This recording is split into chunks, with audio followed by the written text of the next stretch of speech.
Hey everyone, welcome back to the channel. Today, as you can see, the Corvette's out in the driveway, so we're going to do something a little bit different than Corvette content. So we're going to change out the rear brake shoes on a 2012 Chevy Cruze. And so the upside is that brake shoes or drum brakes are really pretty similar in how they're made across the gamut. So what works for one manufacturer is pretty close to another. So it's all relatable content. And so if you don't own a Chevy Cruze, at least you can kind of see the process and how it works out if you have a drum brake car. I am going to say that it's a 2012, and why it has drum brakes still is beyond me, because the disc brake technology is no more expensive for a manufacturer to create than it is for a disc brake car. And so, you know, and disc brakes are just such a better platform for a passenger vehicle type of application. My it's up the driveway, but my 08 GMC 2500 has disc brakes all the way around. So yeah, come on manufacturers, let's get away from the drum brakes. That'd be great, huh? So anyway, basically what I've got is those are the replacement shoes. I've got some brake parts cleaner, and today I get to use my pinch weld blocks for the first time. I bought these when I bought the Quick Jack, and I get to use them, so we'll see how they work out. The typical brake tools, the little pry bar for the emergency brake, that little clicker wheel that's in there, and I'll show you that when we get into it. And then these little doohickeys here, technical term, these are for taking off the little keepers on the springs that hold the brake shoes against the backing plate. So cool stuff there. And then the spring tool, and so hopefully this one works out like it should. No reason why it shouldn't, but a lot easier than putting your springs back on with vice grips or something, so locking pliers like that. So anyway, it's really a pretty basic, pretty easy deal. Again, I bought the brake parts kit, or the brake tool kit, with the exception of this one here. I've had that for a while. Bought these from Harbor Freight. I think they were less than $20 for basically for those three tools, and for these drum brakes, that's all you should need. So anyway, that's the basic rundown of what we've got, tool wise and parts wise and cleaner wise.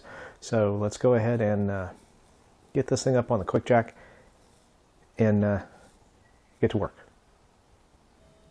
Okay, as you can see, we've gone ahead and put it up on the Quick Jacks already. The pinch weld blocks work perfectly, no problems at all with those. Put it on the high setting and it's locked in, and so we went ahead and took the tires off the back on both sides, and now we're ready to get started. I've actually got a wired mic on, so hopefully it's going to solve my audio issues from before. I tested it out once already. I'm going to check it out again, because earlier with the wired mic I didn't have any feedback like I did with the wireless mic. So I'm going to check it here in a minute and see how good it goes. But anyway, to start with, this particular brake drum has this little keeper pin in here, and so we'll go ahead and break that sucker loose. Now here's a good rule of thumb when you're working on drum brakes: only take apart one side at a time. Basically, you've got a mirror image, and so if you pull this side apart, pull the drum off the other side. Okay, and this one's not going to want to come right off. Oh, there we go. A little bit of a wiggle. Let me set these down.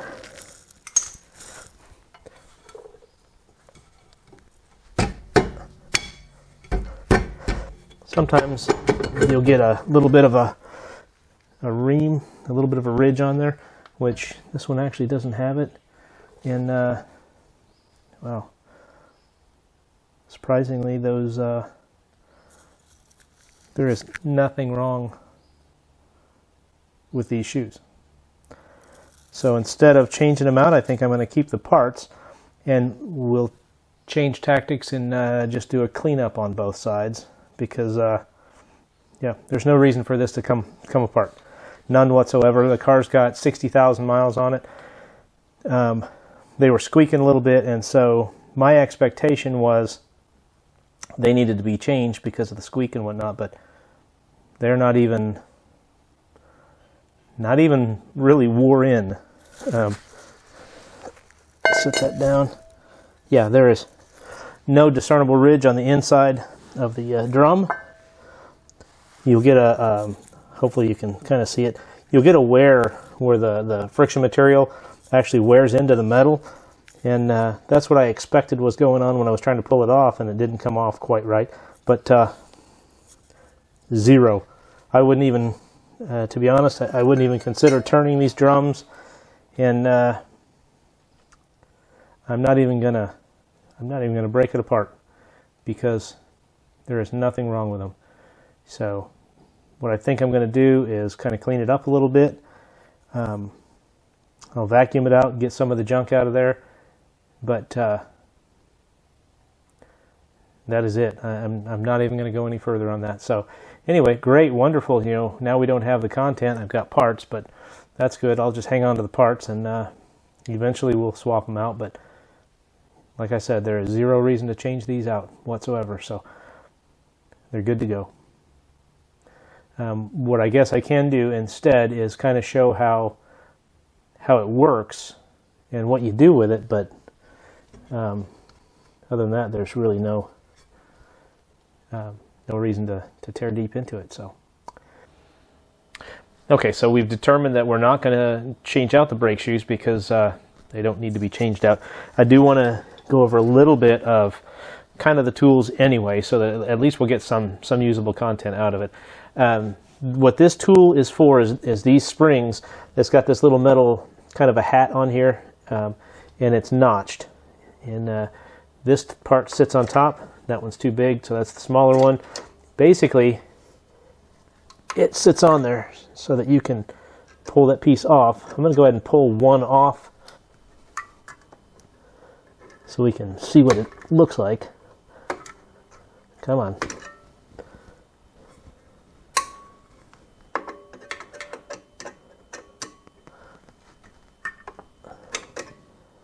Come on. There we go. I'm going to hold that on there. Anyway, you have this, do that, we'll do that. See, it's under spring pressure, and so I'm going to hold that in place. Basically, you have this pin here, and it's got a flat top on it, and what that does is it goes into, let me see if I can get that up close enough to see it. There's a little notch, and I'm not going to use two hands, and so that kind of makes it a little more difficult. But anyway, it goes through there. You know what, let me do this. I think I can do that. Okay, so it'll stay in there. Anyway, now this is the backing plate here, and the backing plate has a hole, and this is like a nail, and it just goes through the back side. It's got, let me get it up close so we can see it. That's what that piece looks like. You've got the head on it, and then that part there, the wider bottom piece, is for the hat. It goes through, you turn the hat, and it sets in there, and it holds the spring in place. And so what that spring is designed to do is to hold the brake shoe back against the backing plate so that it kind of holds it in line with where it's supposed to be. And so basically there's the hole in the back, it comes through, and it comes through the hole in the brake shoe. And so that spring kind of goes in there. Let me do that so I can get this kind of together. Now, if you needed to, you can use a pair of vice grips, like a needle nose vice grip, and just real gently clamp it, because you don't want to bend this piece. It's not a real heavy duty chunk of steel or anything like that either. So, but it fits in that tool, and that one is going to barely fit in there, and that one doesn't want to fit really at all. So anyway, that's kind of what you got. And I'll make sure I kind of put this the right direction. These are kind of fun. They can be kind of a pain to get back together, but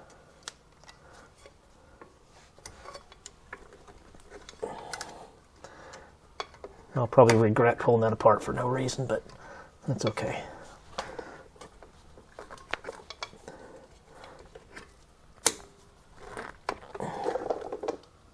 Oop. Turned that a little bit too far, so let's...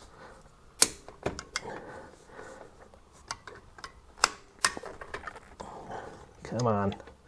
It's trying to turn on me. And as you know with my videos, you're basically going to get the content that you see me dealing with. And so if I'm dealing with something like this, you're going to see the content, because I'm not going to sugarcoat anything. If I'm having a hard time with it, you'll get to see that maybe you'll get to have a hard time with it too, because it's only fair, right?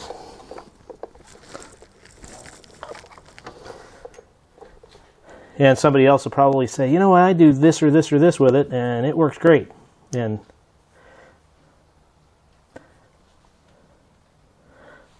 I think that's fantastic. Because if you got a way that makes it easier, by all means. Okay. Now my spring is rolling away, so I'm going to have to go grab that. Set that down there.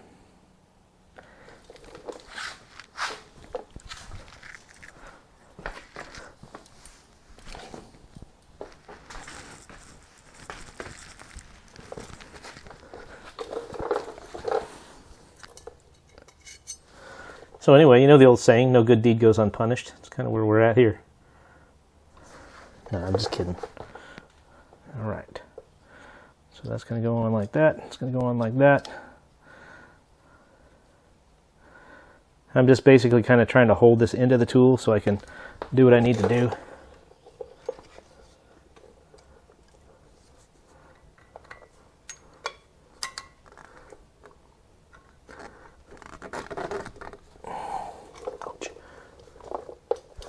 That hurt, but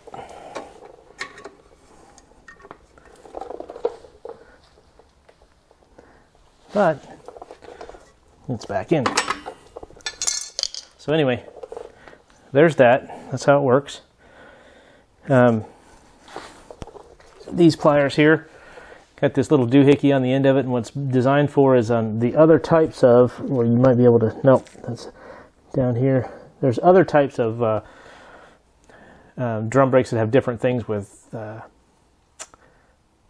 different pieces and parts. A lot of them have a big post in here with the springs that come up to the side, and this basically sits over the top of that post. Put the spring on there and you give it a twist, and it puts the spring back over the top of that post. It makes it really, really easy. So this doesn't have it that way. I would probably wind up taking a pair of vice grips, grabbing it right here, pulling it off, and then it all comes apart. This little wheel here, this is your brake adjuster, and so as the shoes wear, this automatically, as it needs to, it kind of brings it back out so that your brake pads are always adjusted against the shoe, so you get the good stopping power out of them. Had we taken it all apart, I would have turned that all the way in, or got it pretty close to adjusted by basically adjusting it, putting the drum on, getting it close, and then you take it out and you back up, hit the brakes, and that should kind of click, and it'll do it self-adjusting by doing that in reverse. So anyway, excuse me. Anyway, basically that's that. We're not going to get crazy with it, so let's just go ahead and get out the brake clean, and we'll clean this up.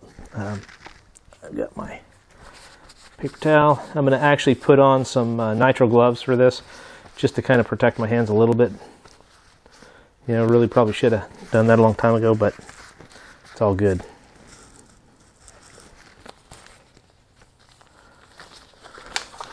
Actually, I think I'm only going to put it on one side just to hold it.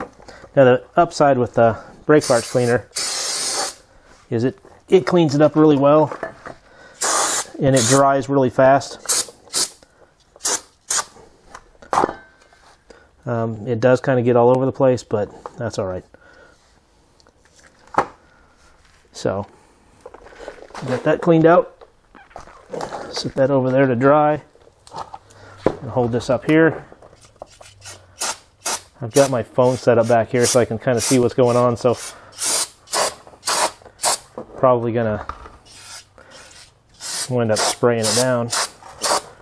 That's good.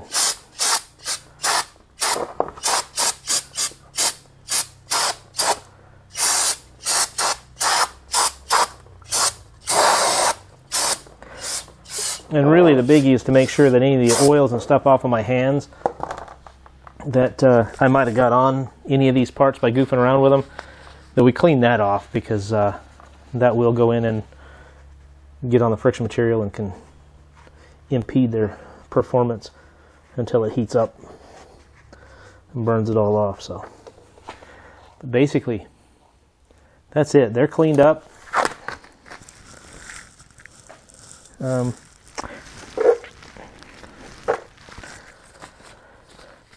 We're going to go ahead and put it back together, which is even easier than we expected.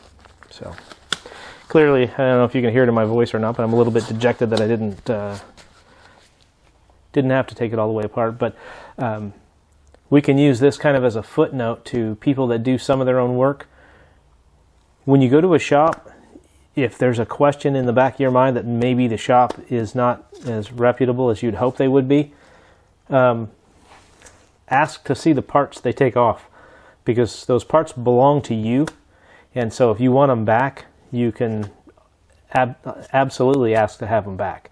A lot of that has to do with some shops. I may have shown up and said, hey, my rear brakes are making noise and I think I need, I need my brakes replaced, and they might have gone ahead and replaced my brakes and still charged for them and everything else, and I don't think that's as commonplace as it used to be, but it's still a possibility, because if you're not mechanically inclined and you're looking at this video thinking that maybe you're going to try to do it yourself, if you run into something, basically the same thing with me, is everything looks great, then beautiful, don't take them apart. But at the same time, if you'd have taken it to a shop, they popped this off and said, hey, this guy doesn't need brakes, but if they need the money in the shop, they may go ahead and charge you for brakes, and that's not a good thing. But it happens quite a lot. So kind of crappy when people can be that way to each other, but anyway. All right, so when we go ahead and put this drum back on, remember we had that pin that goes in there, and so there's the hole for that pin. We want to go ahead and line that up to make sure that when it goes back together, we have the hole for the screw to go into, which is right there.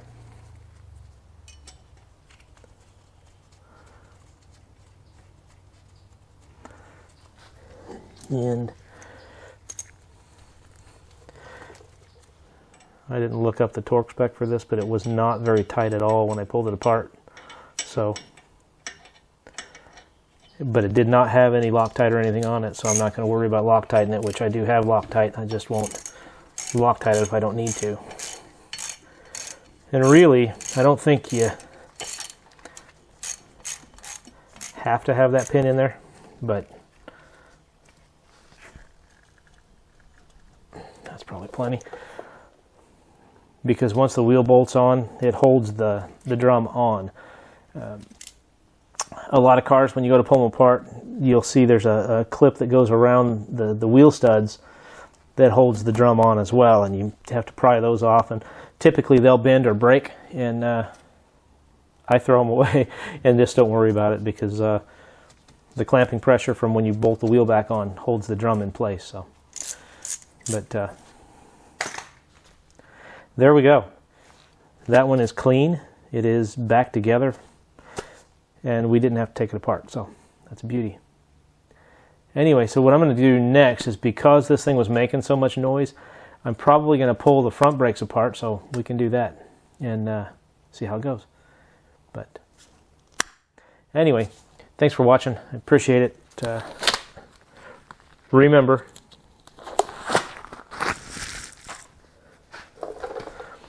if you like my videos, click like down below down there. And by all means, I would appreciate it if you would also hit the subscribe button and go ahead and subscribe to my videos. Turn on that little bell. You see the little bell icon? You can click on that and get notified anytime I publish a new video. So anyway, thanks for coming along with me. I appreciate it, and have a great day, everybody.